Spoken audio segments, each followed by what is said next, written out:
Hannah's in on lock. She's looking for that outside trip, but she needs to get this takedown because Mink's looking tough on the feet. Yeah, and Hannah's been effective when she's rushed. Like, trying to rush Mink, not letting Mink, like, pick her shots like that. That's how she worked her way inside, but as closes distance very well. Yes, but as you said, she's definitely going to try to complete this takedown and get somewhat of an advantage if you're Hannah. Oh, nice on the cage. Mink's doing a good job getting off and going right back to work like she is right now. And she throws that leg kick. Those are adding up. She's feeling all of those shots. Oh, yeah. You can see the effect that they're having. Hannah is tough. Hannah is very durable. Her body's hurt. Hannah is very durable.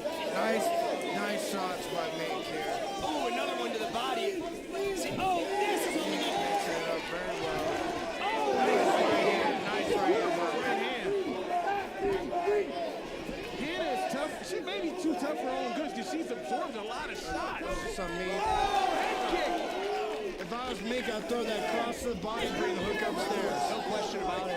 Cross the body, hook upstairs. She's doing a good job headhunting right now, though. Mixing the body kicks. Nice knee. And look at her. You know she knows she's winning. She can smell blood in the water, but she's taking her time. She's picking her shots. She's not getting crazy because this is what she does not want. She does not want the pace of this fight to slow down. And Hannah's doing the right thing right here for Hannah's corner. Hannah, you want to press her against the cage. You want to slow things down, and you want to get the takedown and change this fight. Hannah's doing the right thing right here by getting her press up against the cage and using her grappling. But I mean, if she can't get her down here, Brian, I mean, she's losing this round. There's no question about it. If she can't get her down, what do you think she needs to do? One thought, her path to victory is what Ryder said. It's got to be grappling and getting down to the mat. But I mean, Mink is doing a fantastic job of denying Hannah her path to victory and getting down to the mat. Oh, good takedown. Good takedown. As soon as I say that, what happens? Big takedown by Hannah. Yeah. Got 48 seconds left. Let's see what Hannah can do on top. I still think if she wants to secure this round, we need to see a little bit of damage from her on top. She's got to drop some damage. Gotta drop some damage. Let me tell you, although Mink's an incredible striker, she's not unfamiliar with being on the ground. Again, working at a wrestling dominant gym like Extreme Couture, she is not uncomfortable here. You guys know all about that ground and pound at Extreme Couture with Randy and Ryan. A little bit, you know what I'm saying? Just a little bit. Hannah doing a good job here, though. Control that. Beautiful. Watch the guillotine. She needs to watch. I can't see the hands locked from this angle. Mink with the single leg. Pull her left arm out, get around the waist here. I don't know if she has anything. Can't tell. Doesn't look like it. Doesn't look like she has her hands locked for that guillotine. I don't like what Hannah did there, how she dropped to her hip without having a lock at all. But good round. That was better for Hannah. I liked how when she was getting touched on feet, she pressed her to the cage. Yeah. The feet looks great.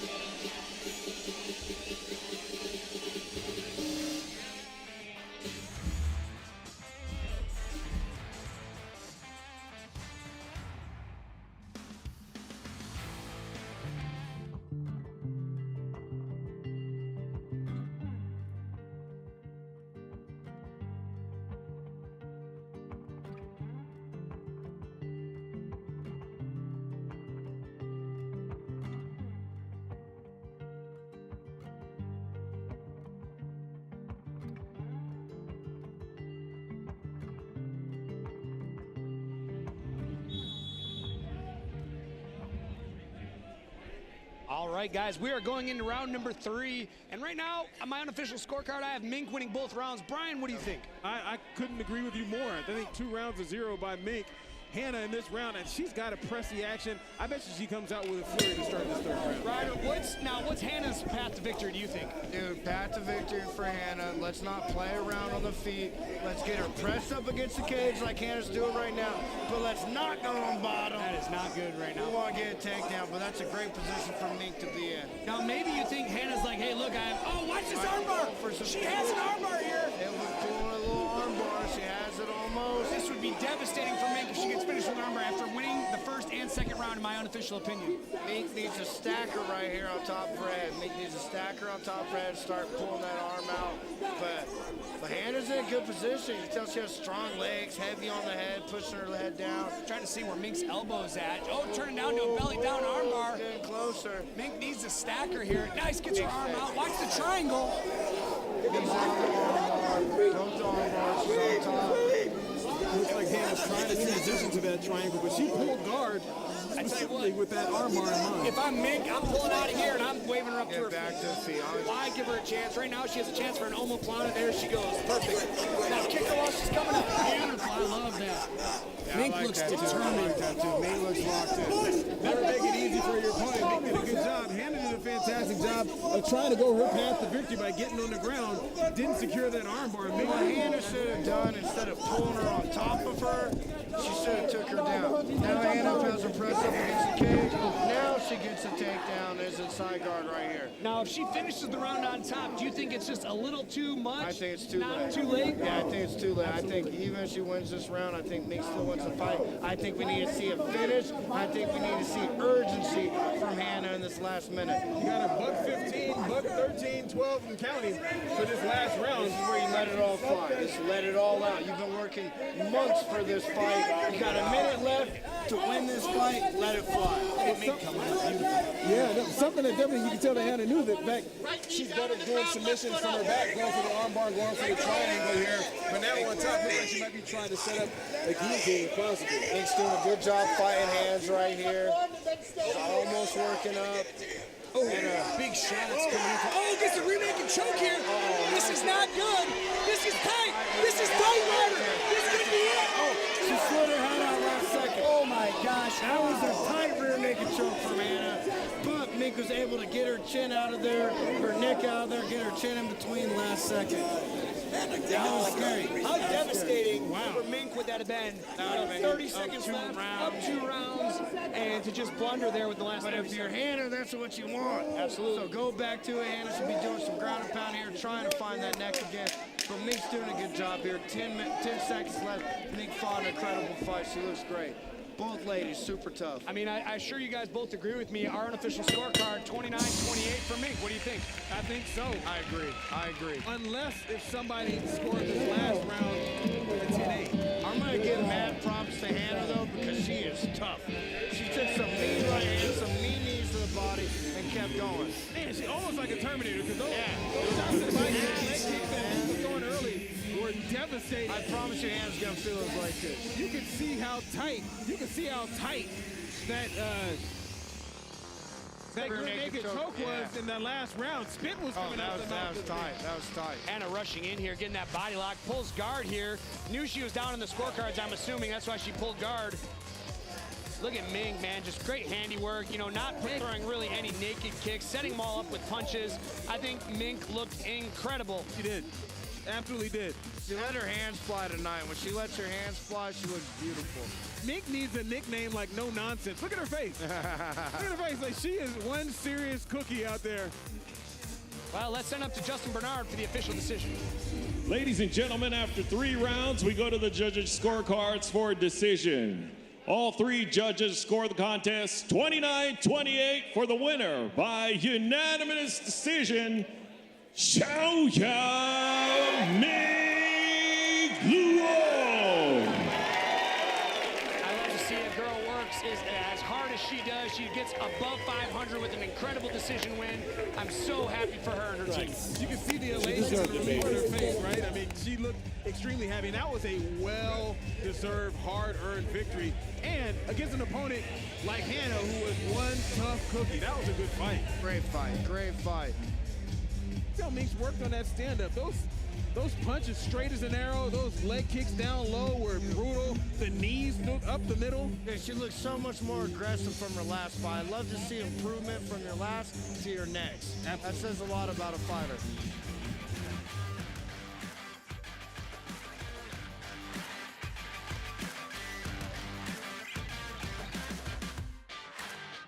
Diners, the Nevada Style Pub invites you to play the best Taverquino and video poker in Vegas. Promos are how we roll, so make the most of your gaming dollars here with us. Come play in our ongoing gaming promotions and receive daily free play, bonuses, and more. With a chance to win Knights, Raiders, and Aviator tickets, and big money with all those jackpots. It's not only the great gaming that Diners Pub has, it's the 24 awesome rotating draft beers and best appetizers to match. So join us in watching your baseball Aviators and all your home sports teams as we make history in Vegas. Diners, the Nevada Style Pub at 8410 West Cheyenne, 1750 North Buffalo, and Las Vegas Boulevard and Windmill. Diners, I love this place.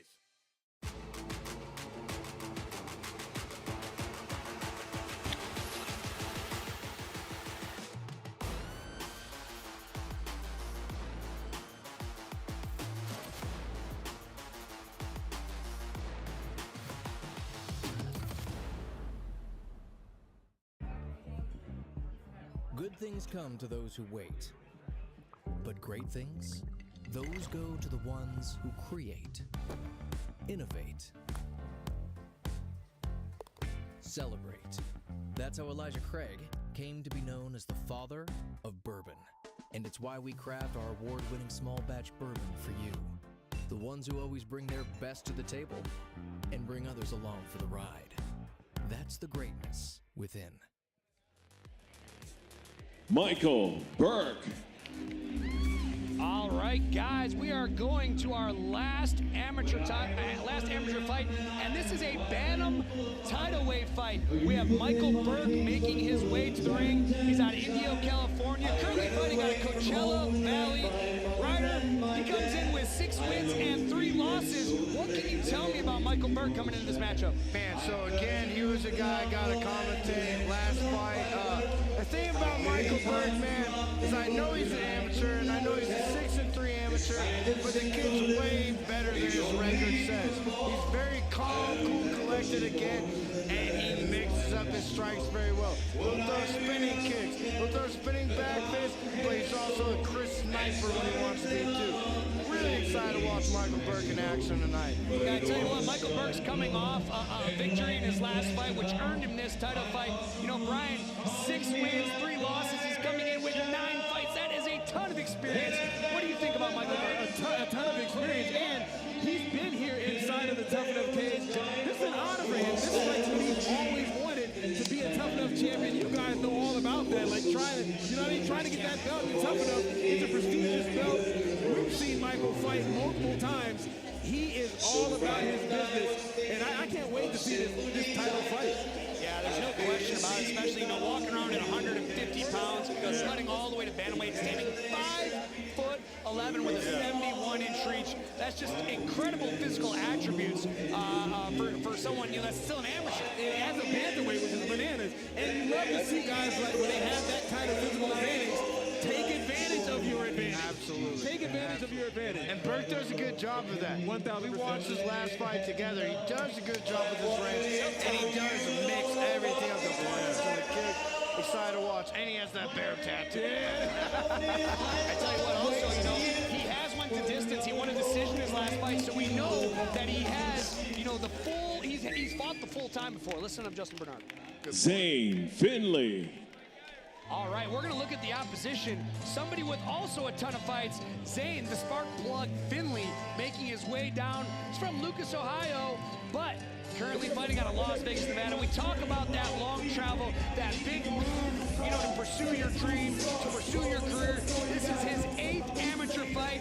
You know, to the contrary of his opposition, he only has a 64-inch reach. But I'll tell you what, I know for a fact he's not going to be afraid to take it to Michael Burke. No, absolutely. One thing is for sure, and you alluded to it and talked about it, because you know from your own experience, coming across country to pursue your dream shows the type of determination and how serious you're trying to take your career.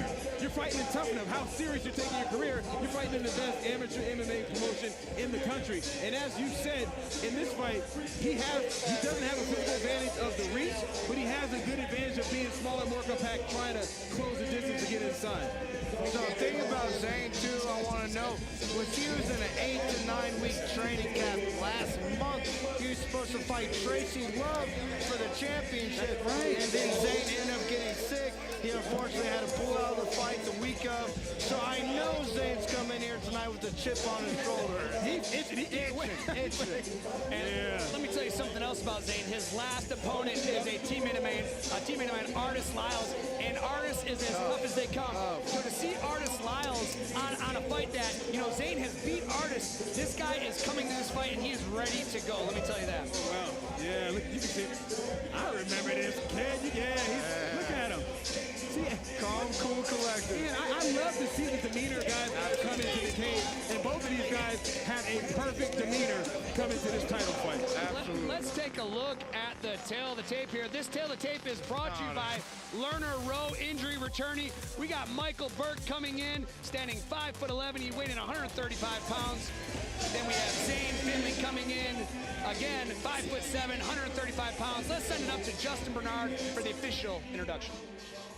Ladies and gentlemen, this bout is scheduled for 5 3-minute rounds, all for the Tuff-N-UFF Amateur Bantamweight Championship of the World.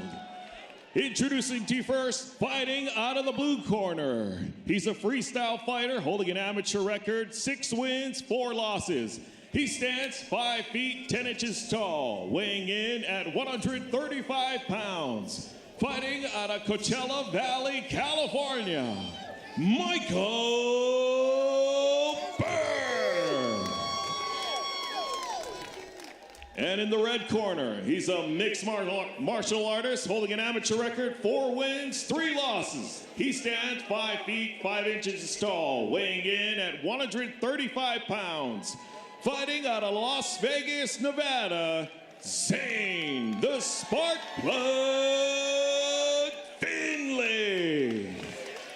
And when the action begins, your referee in charge, Jimmy Guarino. All right, this fight is brought to you by the Palms. We got Zane Finley, 22 years of age. Michael Burke, also 22 years of age. Zane Finley standing 5'5". Michael Burke, 5'10". This is a bantamweight clash. Zane Finley, 67-inch reach. Michael Burke, 73-inch reach. Justin Bernard getting out of the cage. Let's get the action started, and here we go. How about that stare down between those two?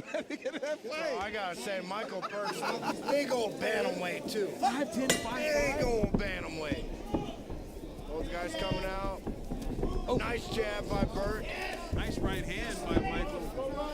Look at Burke with his hands down. Burke fights with his hands down, but honestly, last fight he does utilize his range well. We'll see how that goes tonight. He is picking. That was a nice knee. Nice Zane knee. apart on the way in. He hit him with a lot of shots, but Zane those and got right in. Zane fought through it. Now Zane got on a single leg, the big takedown, full guard right now on Burke. I tell you what, Burke looks like a sniper on his feet with his hands down, but he's picking his shots. He is not, he's very precise. He has the hands down, but he does snipe. It's fun to watch. Well, let's see what he does on his back, because I didn't get a chance to watch that his last fight. Yeah. And I know Zane is where he wants to be. Zane Finley, very comfortable on the ground, grappler. Let's see how this plays out right here. He's trying to set up a choke. Working for a guillotine right here, Zane Finley.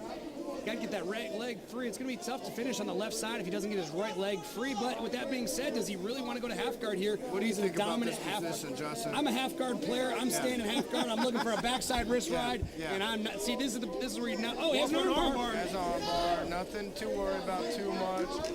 Something that you have to appreciate if you're Michael, the fact that he's a striker, you can tell he's versed on the ground because he's defensive against these submission attempts. The thing I hate to see is when someone hits the ground, they just relax on bottom. That's not a spot you want to relax. Move, create movement, and Burke's doing a decent enough job of doing that, but you can tell Zane has really good pressure. Yes, you can absolutely tell that. Absolutely tell that. I really think Burke has to start digging that right underhook. You see that right arm around the head? He needs to dig that right underhook to create some space. Zane passes the side position here, and I think he's going to do a lot of damage if Burke can't get up to his feet. I agree with Justin 100%. Get that right underhook. Start to scoot it up, get to hip, and work your way up. And if nothing else, I mean, he's giving up the position for the duration of this round for the most part. Absolutely. You know what I mean? Transition to the other side here, guys. If we're not careful, transitions to the other side.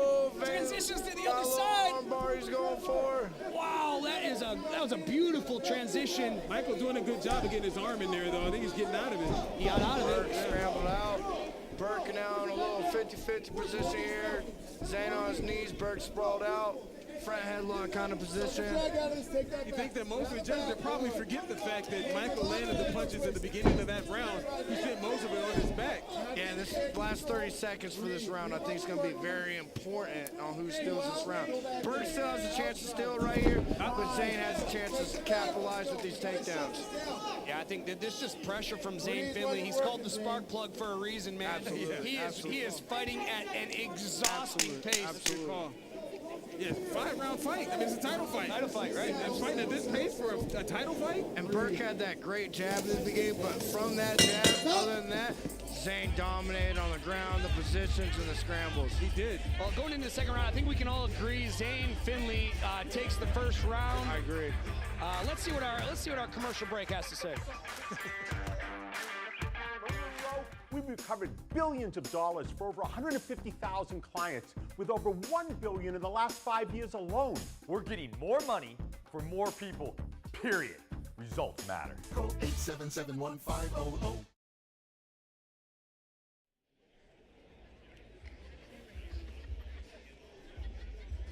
And here we guys, again, unofficial scorecard. We all have the first round going to Zane Finley. Yeah. But I'll tell you what, to hold that pace for 5 rounds is, even if he's in incredible shape, is going to be tough. But you look at Zane Finley right now, his composure is great. Yeah. He doesn't look tired at all. I'm sure Michael Burke is a little frustrated. What do you think, Brian? Yeah, Zane doesn't look tired. He's got his lip a little, caught a couple shots with going in, but Michael looks like he's well rested. And both of their cardio seems very, very good. Now, Ryder, you know, with Michael Burke having such a reach advantage, what would you like to see him do in the second round to make sure he doesn't get taken down? If I was Burke, I would use my teeps. Bring that teep right up the middle. Use your range. Work off my jabs. Work off my teeps. Keep it long. If he is rushing in, use your knees. Don't fight at Zane's reach. And Zane does a good job capturing that and taking Burke down as I say that. I agree with you with Michael Burke. I don't think he should have went for the rear leg teep. I think he should stick to the defensive front leg teep. 100%. And show him, because I tell you what, as a short fighter, I'm kind of like a midget. Whenever that taller fighter shows me that lead knee or that lead teep, I get nervous and I don't want to rush in, because that is a fight ender. He hits that teep in the liver, the fight could be over. And that teep is just like a longer jab, right down the middle fast. But Zane doing a good job, using his wrestling, gets Burke back down the ground. He's finding that wrist control Zane is right now. Has his Burke's right wrist captured. Let's see what Zane can do right here. Has him press up on the cage in a very uncomfortable situation. Now, I'll tell you what, I would like Zane to get to half guard here. In guard, this is going to be tough. He's not really at a third of a submission as of right now. He has to watch his right arm so he doesn't get armbarred. But if he can get that left leg over, he can really do some damage to Michael Burke here. I agree 100%. 100%. And if you're Burke, you're frustrated. You're like, man, I know I have a clear advantage standing up.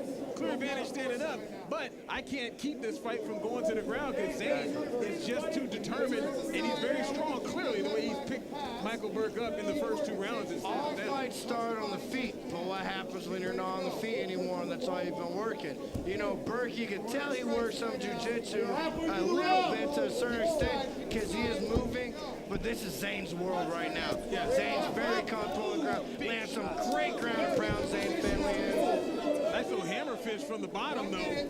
Yeah, Burke answering. He's trying to push off on the hips, but to no avail. You know, again, we talk about the corner, and you got John Wood in Zane Finley's corner. What kind of confidence do you think Zane has with a guy like John Wood in his corner? Big. John Wood, you know, legend in this game, has been around forever, an OG, and you can tell Zane's listening to the game plan, doing what they want to do coming in. I promise you Zane's game plan tonight coming in here was to take him down, and he's taking him down, landing some great shots, great control, he looks great. And to show the experience, he's in half guard here, love half guard. I'm glad he's not passing and giving Michael Burke. Oh, nice sweep. What do I know what I'm talking about? I guess I don't know what I'm talking about. Where did that come from? That sweep came out of nowhere. Michael Burke with a very beautiful sweep, lands up inside guard himself. It's been for Zane to get up, though. Absolutely. Both times that Burke has been on top, Zane has gotten up very easily. Absolutely. Well, again, like I talked about, the cornerman of John Wood being there, there's going to be nowhere that Zane Finley is uncomfortable. Yeah, you're right. You know, when you got a coach like John Wood, and you train in a gym like Syndicate, there's nowhere this fight can go that Zane is uncomfortable. You're right. You're right. And I like how Oh, I'm sorry. No, you go. I was going to say, and he understands what his path to victory is and where he should be at. Yeah, that's pretty much all I was saying.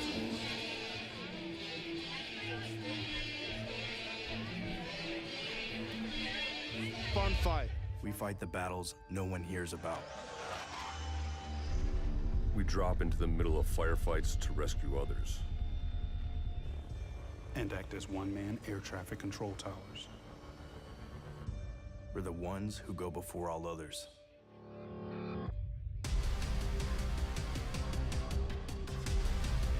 Join the fight.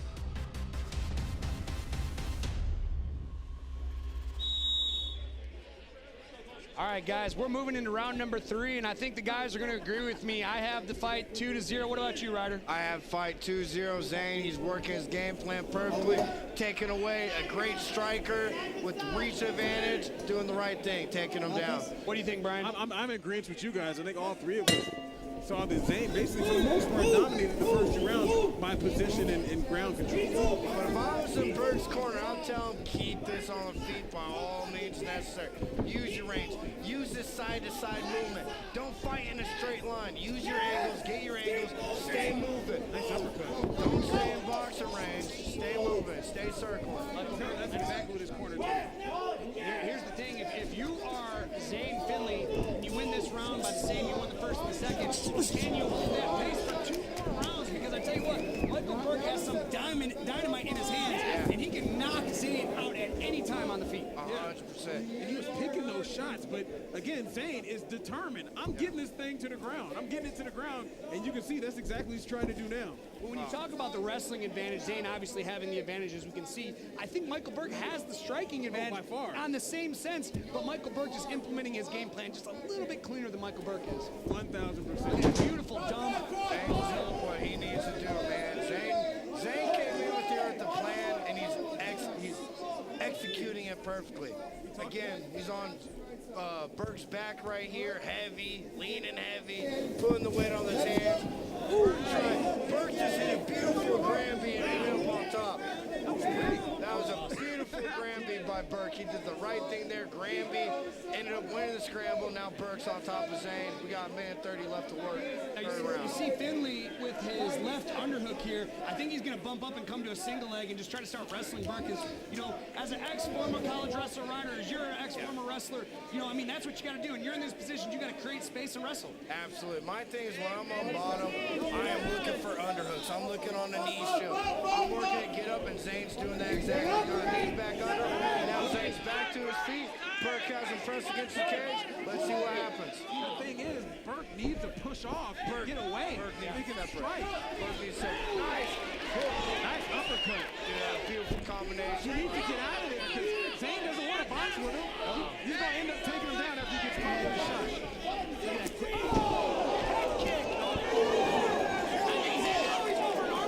He's transitioned. Watch his head. He gets that left arm over the head. He's fighting for it. Burke clears it. Now Burke's on top in the front headlock. Let's see what Burke can do here. We got 30 seconds. If you're in Burke's, you gotta go for broke, bro. Go for a choke, go for punches. You gotta put him out of there. Remember, we've got a 5-round fight. So you got 2 more rounds after this. Nice. That's very good. Very good. Wow. Still, though, you want to finish this round nicely so you can finish one round. 100%. To your point. What you're saying, Brian, if I was in that position, punch. Damage. No one wants to get hit in the ribs. No one likes getting hit in the ribs. And the judge see damage. That's points. Kind of frustrating round for Zane Finley, being very successful in the first round, being very successful, but we talk about that output. He's looking a little tired walking back. Yes. What do you think, Brian? Great observation, because, the way that they looked after that first round, both of them spry, it was not that way after this round. I think Burke looked... Put a frog in a pot of boiling water and it'll jump right out. But put a frog in a pot of cool water and slowly heat it up, and that frog will boil. As veterans, we can tell ourselves the lie that it's easier to stay in that boiling water, to disconnect. But you've never been interested in easy. You are not a frog. Find resources at va.gov/reach.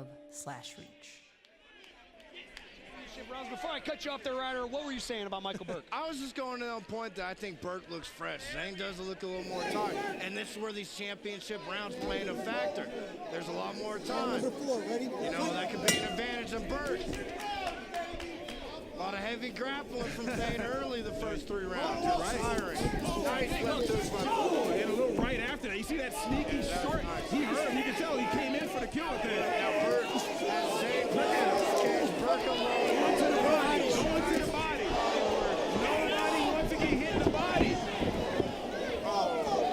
An incredible takedown by Zane Finley after being pummeled on his feet for the last 30 seconds. And there's nothing, you guys know, there's nothing worse than to get hit in the body when you're tired. You're already tired. You start getting hit in the body. Like, no one wants that. No one wants that. That's taxing, especially we're going to the championship rounds. And although Finley has went to decision before, I know Burke has went to decision before. Have they win 5 rounds? Because let me tell you, that extra 6 minutes is a lot more than guys might realize. Yeah, you guys guys can definitely speak on that. I could not imagine 5 rounds. There's one thing I'd like to see from Burke. Whizzer. Whizzer. When someone's getting on a shot and you already lost your hips, whizzer. That's your lifeline. Gotcha.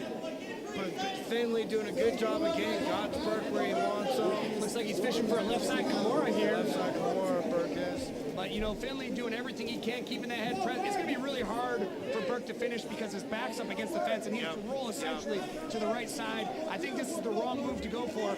But it's right in front of the judges. Maybe the judges are going to see him as a submission attempt and start scoring him, but Zane gets out of there. Do not give him space. Zane needs to get right out back. This is what Burke should have been doing earlier. Create some space. Now let's get back to our feet. Let's see what happens.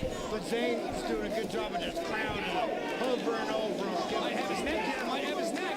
Pretty tight. This man's tight. I think Burke is safe just because he's flat on his back. It's a hard angle to finish right there.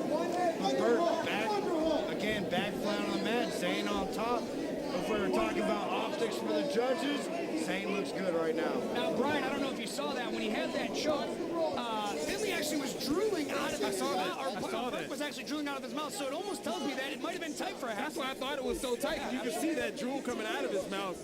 But yeah, he got himself into a comfortable position now. But you could tell Burke wanted to get up, but he knew that Zane was going to jump on his back as soon as he tried to get up. Now, Ryder, it almost seems like Burke doesn't have any urgency here. You see him locking down half guard. I feel he's comfortable just holding this position for the next 30 seconds.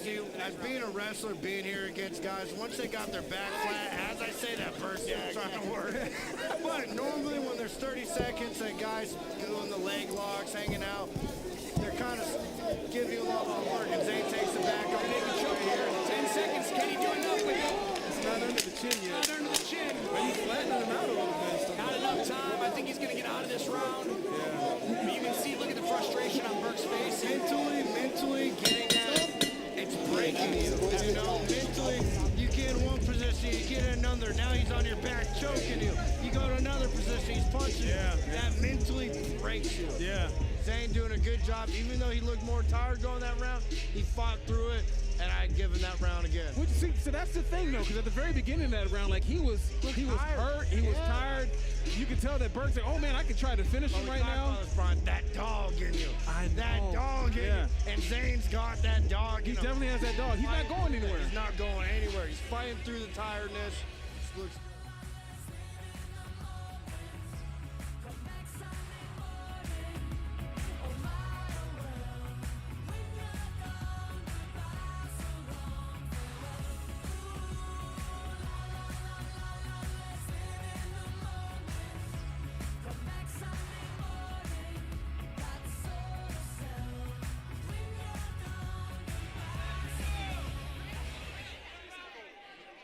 All right, guys, we're moving on to the final and 5th round of this championship fight. My unofficial scorecard, I have Zane Finley 3 and Michael Burke 1. Michael Burke going right to the body. Straight to the body.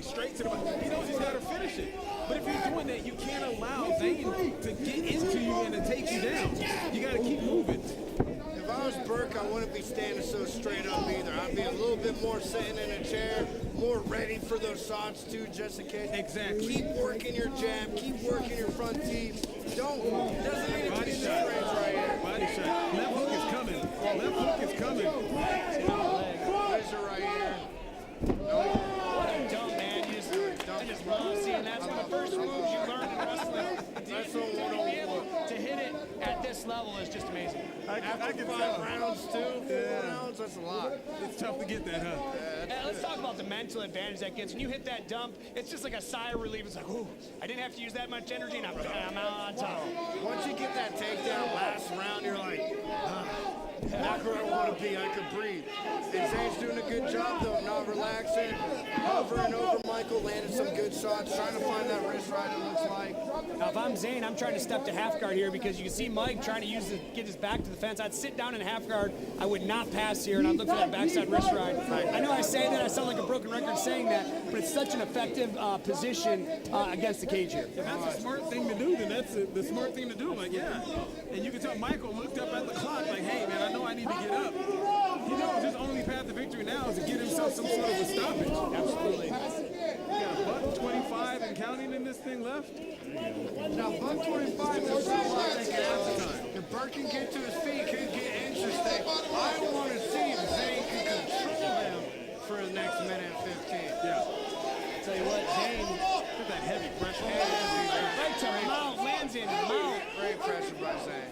Right in a mount like Justin. I'll tell you what, I'd like to see him use a grapevine here and just smother him here for the next minute. Don't give him a chance to wall walk and get out. That's why we want the grapevine, guys. Like he said, just like he said. Is that why? That's why. That's exactly Right, why. you lift those legs up, he doesn't have that opportunity. And when you're sitting hip line, as I like to say, you just can get a lot of power and a lot of movement there. And especially with the tall guy with long legs that crawl up that cage. And Michael Burke definitely has the long legs. Absolutely. Now let's talk about the height disadvantage. You know, we talk about Zane coming in with a 64-inch reach compared to a 71-inch reach. When he locks in this body lock and squeezes Brian, he can break his ribs here. You know, with that kind of power, that kind of leverage. And he's a human backpack. I mean, he's getting his Aljamain Sterling on here, man. He's just jumping on. Absolutely. His pressure's been so heavy. You know, Burke's legs after this fight is going to be, goodness gracious. I got to give mad props to Zane, though, because he did come in here with the insignificant Burke Russian Zane last second. Burke Russian later on 5. But Zane did what he had to do. Body and taller opponent. You want to take away that reach advantage, take him down, press him on the cage. Zane did that. Beautiful fight. I think you guys will agree with me. Unofficial scorecard 4-1. Yeah. Oh yeah. I agree 4-1. And you know what? Right after this fight, you can see the thrill of victory, the agony of defeat. If you look at some of the highlights of this, I mean, Burke on his feet, he was picking them apart. But anytime Zane got his hands around Burke, it was going for a ride, going down to the mat, and they were going to stay there for a good amount of time. Beautiful fight. Fun fight to watch. Very high-level fight, guys. You know, typical striker versus grappler. Yeah. And, you know, Zane, the spark plug Finley, goes for 5 rounds. I have him winning 4 of the 5. His coaches and him, you know, think they won the match, and I can agree with them. I got that 4 and 5 for Zane, too. I agree. Look at these striking goes, man. Michael Burke, what an incredible striker. You know, we have Justin Bernard making his way to the ring for the official decision. But I think it's pretty clear cut. I agree, Greg, 1,000%. And you saw the thrill of victory, agony of defeat. Michael Burke could not be any more sad. He kind of let his opportunity get away. And Zane knew that he accomplished the goal of being a champion in Tuff-N-UFF. Absolutely. Let's send it up to Justin Bernard for our official decision. Ladies and gentlemen, after 5 rounds, we go to the judges' scorecards for decision.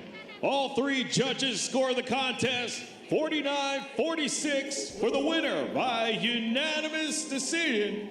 And new Tuff-N-UFF Amateur Bantamweight Champion of the World, Zane the Spark Plug Finley. Well, guys, I can only imagine who scored 2 10-8 rounds. Standing inside the cage with your winner tonight, Zane Finley. What a journey it has been for you. You were on the card last event. You were up for a title fight, and here you are today with the medal strapped around your waist. How great does it feel? Feels great. You know, I'm not surprised. I train with the best 10-minute gym in the world.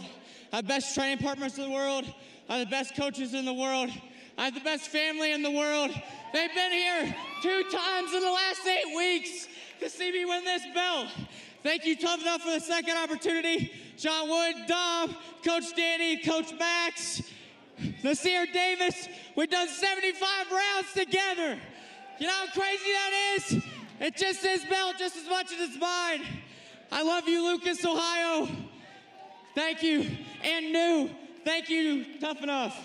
We look forward to you defending your title. Ladies and gentlemen, your winner tonight, Zane the Spark Plug Finley.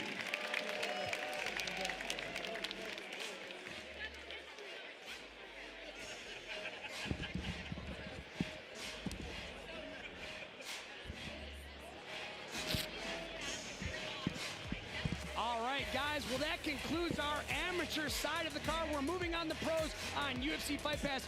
Ryder, Brian, there we go. Incredible way to start this card off. And what an incredible championship bout coming in for the bantamweight strap. You know, you got a fight like that. What were you most impressed about?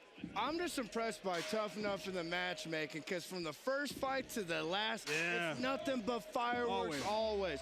That title fight from the first fight, all these fights are great. There's how many finishes? 4 or 5 finishes for Amis.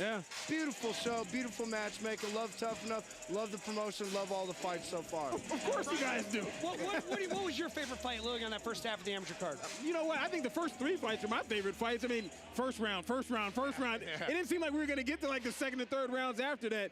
I may go with the big boys. I mean, the big boys, anytime you see guys drop leather and we could hear it, smack and the impact, that was a great amateur card for sure. 1,000%. Guys, an incredible way to kick off our Tuff-N-UFF 143 event. Tune into UFC Fight Pass. We're about to get this party started.